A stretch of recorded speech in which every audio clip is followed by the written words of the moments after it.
Well, good morning. I'm Andy Berg, the Environmental and Stormwater Manager for the City of Sioux Falls Public Works Department. Today we wanted to speak to everyone about city drainage ways, ponds, and river channels, the maintenance activities that go along with those.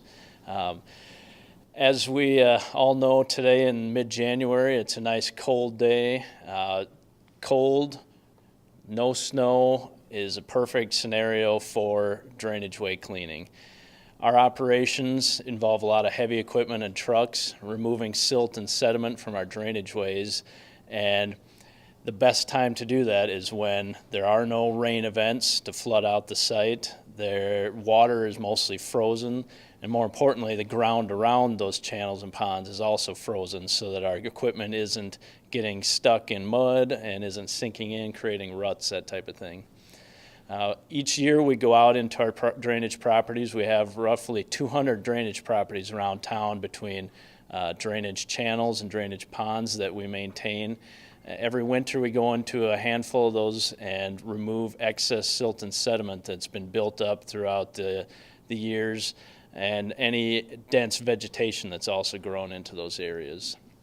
This year, one of the places we are in is one of the big ponds on the Prairie Green Golf Course. We're taking some silt and sediment out of that area along with some cattail growth that's occurring in there.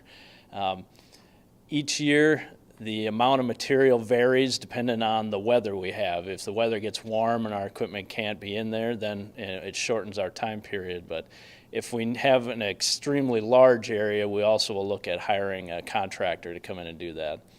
This year to date, because we had a good early frost in December, we actually got in, and in our river channel, we've already removed 7,600 tons of material out of the river channel, and that will continue through the month of January and hopefully maybe into February as well.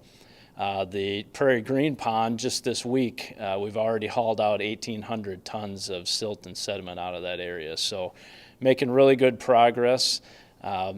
The improvements are obvious for aesthetics, but more importantly for us is the operations of our drainage ways and ponds.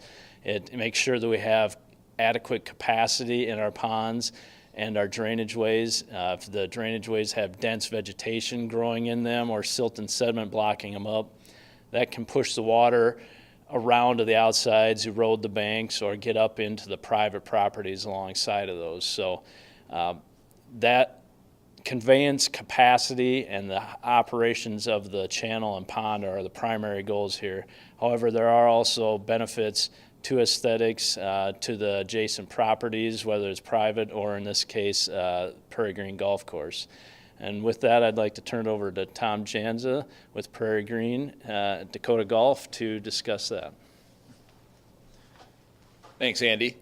Yes, golf courses and ponds. Ponds provide a fantastic feature for the play of the course. They also look really good, and as part of the Prairie Green project, all of our ponds are part of the the drainage system of the city, and so they collect materials from storm sewers and things like that, and they do need to be cleaned out, and that helps us in many different ways. It helps make them look better, it helps them be healthier, and that keeps odor and things like that down. And we also, because we wind through a housing development, it's kind of a win-win for both the housing people who live on the golf course as well as the players to be able to have healthy ponds. So we're always excited when we get the conditions that allow the city to come out and clean out whatever they can get done, and they rotate the through all the ponds on the golf course throughout every year that they can get out here. So we're grateful for that.